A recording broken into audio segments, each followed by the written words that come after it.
आपको बता दें कि नागपुर हिंसा केस में अब तक 91 लोग गिरफ्तार हो गए हैं। सीसीटीवी फुटेज के आधार पर आरोपियों की पहचान हो रही है। नागपुर हिंसा में 61 वाहन में हुई है तोड़फोड़।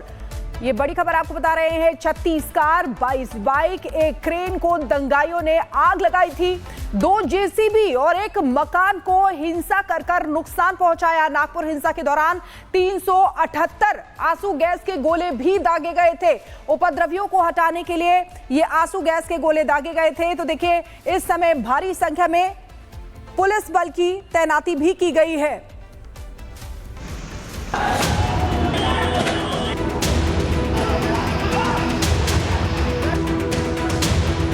17 मार्च को नागपुर हिंसा मामले में पुलिस अब एक्शन मोड में है।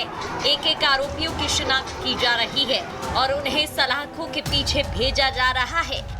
हिंसा के मास्टरमाइंड समेत अब तक 50 से ज्यादा आरोपियों की गिरफ्तारी हो चुकी है। आरोपियों से पूछताछ की जा रही है। हिंसा की साजिश के एक तार जोड़े जा रहे हैं। नागपुर हिंसा मामले में सबसे अहम सबूत हिंसा वाले इलाके के सीसीटीवी फुटेज हैं और हिंसा के बाद अब एक कर सामने आ रही सीसीटीवी फुटेज हिंसा में शामिल उपद्रवियों को बेनकाब कर रही हैं। एक सीसीटीवी फुटेज फिर से सामने आया है जिसमें साफ तौर पर दिख रहा है कि हिंसा प्री प्लान्ड थी और इसकी फुल प्रूफ प्लानिंग की गई थी। ये सीसीटीवी फुटेज हिंसा के पहले का बताया जा रहा है और वीडियो में साफ दिख रहा है कि शिवाजी चौक के पास की मस्जिद के पास कैसे भीड़ इकट्ठा हो रही है।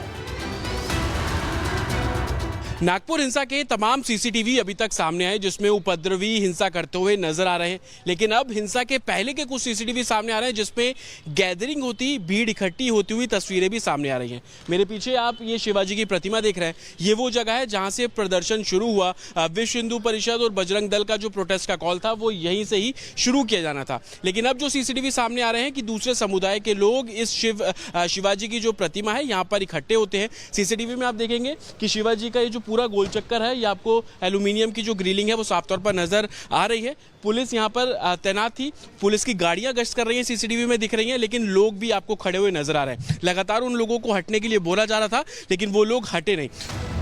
हिंसा के मास्टरमाइंड फहीम खान के हिंसा वाले दिन का एक और वीडियो सामने आया है। वीडियो में साफ देखा जा सकता है कि फहीम खान शिवाजी चौक पर मौजूद था।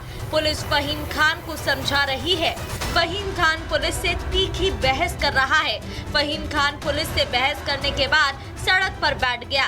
फहीम खान के साथ भीड़ नजर आ रही है। हिंसा वाले दिन फहीम खान अपने समर्थकों के साथ गणेशपेट पुलिस स्टेशन पहुंचा था और थाने के बाहर उसने अपने समर्थकों के साथ धार्मिक नारे लगाए थे। वहीं नागपुर हिंसा के एक और वीडियो में उपद्रवी नारा तकबीर, अल्लाहू अकबर का नारा लगाते नजर आ रहे हैं। बाइक के पेट्रोल टैंक में आग लगा रहे हैं। बाइक में आग लगाने के बाद बोरी में आग लगाकर बाकी बाइक में आग लगा रहे हैं। ज्यादातर उपद्रवियों के चेहरे ढके हुए हैं। उपद्रवी लाठी डंडों से तोड़फोड़ कर रहे हैं। आसपास की दुकानों के सामान, लकड़ी को आग में झोंक रहे हैं। वहीं इस मामले में मास्टरमाइंड फहीम समेत 6 आरोपियों के खिलाफ देशद्रोह का केस दर्ज हुआ है। नागपुर के पुलिस कमिश्नर रविंद्र सिंघल ने बताया कि अब तक के जांच में फहीम की गतिविधि मास्टरमाइंड की रही है। हिंसा को लेकर पुलिस की जांच जारी है, लेकिन हिंसा के तमाम वीडियो में साफ दिख रहा है कि हिंसा अचानक नहीं भड़की, बल्कि इसकी पूरी प्लानिंग थी और चूंकि इन्हें हिंसा करना था, इसलिए इन्होंने वीएचपी के विरोध प्रदर्शन का बहाना बनाया और जानबूझकर हिंसा फैलाई। Bureau report, Republic Bharat. जहां पे नागपुर में सुरक्षा बढ़ाई गई है, पुलिस की ओर से सिक्योरिटी बढ़ाई गई है। नागपुर के हिंसा वाले इलाकों में पुलिस की तैनाती कर दी गई है। तो देखिए, एहतियात के तौर पे, क्योंकि हिंसा के बाद आज पहले जुमे की नमाज होनी है और आज नमाज के लिए जो लोग निकलेंगे उसके साथ साथ कुछ इलाकों में कर्फ्यू में ढील भी दी गई है। लिहाजा एहतियात के तौर पे नागपुर के हिंसा वाले इलाकों में जो पुलिस की तैनाती बढ़ा दी गई है। सीधे रुख करते सहयोगी जतिन का। जतिन, आज हिंसा के मास्टरमाइंड फहीम खान की कोर्ट में पेशी है, तो वही दूसरी ओर पहली जुमे की नमाज भी है। हिंसा के बाद पुलिस की तरफ से एहतियात के तौर पे क्या कुछ कदम उठाए जा रहे हैं? ताजा हालात क्या है, जरा बताइए दर्शकों को। बिल्कुल, देखिए फ़हीम खान समेत 51 जो उपद्रवी है उनको आज कोर्ट में पेश किया जाएगा और पेशी के दौरान फ़हीम खान मुख्य तौर पर उसकी कस्टडी जो है वो कोर्ट से मांगी जाएगी। और दूसरी तरफ आज फ्राइडे है, जुमे की नमाज भी है, उसको देखते हुए तमाम सिक्योरिटी अलर्ट भी किया गया है। जिन इलाकों में हिंसा हुई थी वहां पर साफ तौर पर जो एक तरीके से कर्फ्यू है वो इम्पोज रहेगा, किसी भी तरीके की मूवमेंट नहीं होगी। लेकिन बाकी कुछ इलाके जो कि 9 अलग पुलिस स्टेशन है वहां पर कर्फ्यू में ढील दी गई है। 1 बजे से 4 बजे तक का समय दिया गया। आपको जरूरी काम है तो आप उस समय में जाकर अपना काम कर सकते हैं। हालांकि ये इसलिए भी किया गया क्योंकि आज जुमा है, नमाज अदा करने लोग बड़ी संख्या में मस्जिदों की तरफ जाते हैं। तो उस टाइम के दौरान, क्योंकि 1 से 4 के बीच में नमाज अदा करने का अलग अलग मस्जिदों में अलग अलग टाइम है, उसको देखते हुए तमाम जो फैसले प्रशासन द्वारा लिए गए, ये फैसला इस लिहाज से भी लिया गया कि लोगों में कॉन्फिडेंस आए, शांति बनी रहे, नागपुर अपने ट्रैक पे वापस लौटे, इसको लेकर ये फैसला लिया गया। लेकिन दूसरी तरफ सोशल मीडिया पर सबसे ज्यादा ध्यान इस समय नागपुर पुलिस का है। कल रात तक तकरीबन 200 से भी ज्यादा ऐसे पोस्ट किए गए जो कि भड़काऊ थे,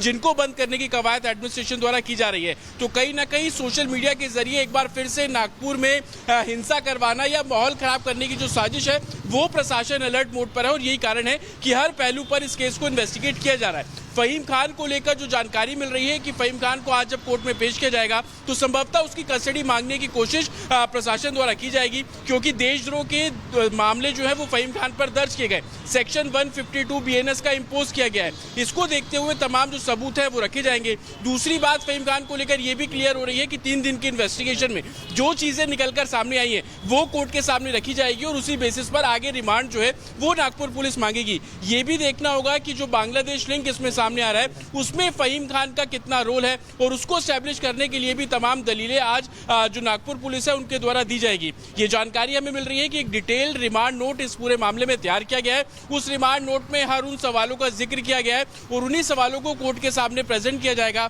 ताकि मैक्सिमम 5 डेज की जो कस्टडी है वो मांगी जा सके। हालांकि दलील सुनने के बाद कोर्ट को तय करना है कि फ़हीम खान की कस्टडी दी जानी है नहीं दी जानी। लेकिन कल नागपुर कमिश्नर का क्लियर कहना था कि अभी तक जो भी सबूत मिल रहे हैं, जो भी साक्ष्य मिल रहे हैं, उसके आधार पर फ़हीम खान ही मास्टरमाइंड लग रहा है। हालांकि इन सब दलीलों के साथ आज कोर्ट में अपनी दलीलें पेश करती हुई नागपुर पुलिस आपको साफ तौर पर नजर आएगी। इसके अलावा जितने 91 अरेस्ट किए गए हैं उन 91 अरेस्ट के भी मोबाइल डाटा, उनके सर्विलांस, उनकी लोकेशन, हिंसा वाले दिन क्या कुछ थी, उसकी एक डिटेल रिपोर्ट आज तैयार की जाएगी। संभवतः जो IP एड्रेस को लेकर तमाम बातें की जा रही हैं वो IP एड्रेस की रिपोर्ट भी आज दोपहर तक या आज शाम तक आ जाएगी। उसके और इसी IP एड्रेस के आधार पर जो लोग अभी भी छिपे हुए हैं उनको भी ढूंढा जाएगा और उन पर एक्शन लिया जाएगा। बहुत बहुत शुक्रिया जानकारी देने के लिए। खबरों की तरफ आगे बढ़ते, अगली खबर आपको मेरठ से बताएंगे। मेरठ हत्याकांड में पोस्टमार्टम रिपोर्ट से बड़ा खुलासा हो गया। सौरभ के गर्दन पर कट के निशान मिले, कटे हुए निशान थे और आपको बता दें दोनों कान, जबड़े, ठोड़ी पर घाव के निशान, धड़ से सिर अलग किया गया। पोस्टमार्टम रिपोर्ट पोस्टमार्टम हुआ, उसके बाद देखिए ये बड़ी खबर आपको बता रहे हैं कि पोस्टमार्टम रिपोर्ट में हैरान कर देने वाला खुलासा हुआ है। और ऐसे में देखिए अब इस हत्याकांड को लेकर पुलिस और अपनी कार्रवाई तेज करेगी, क्योंकि मेरठ हत्याकांड में लगातार आपको बता रहे सिर धड़ से अलग किया गया था, ये पोस्टमार्टम रिपोर्ट में बताया गया है।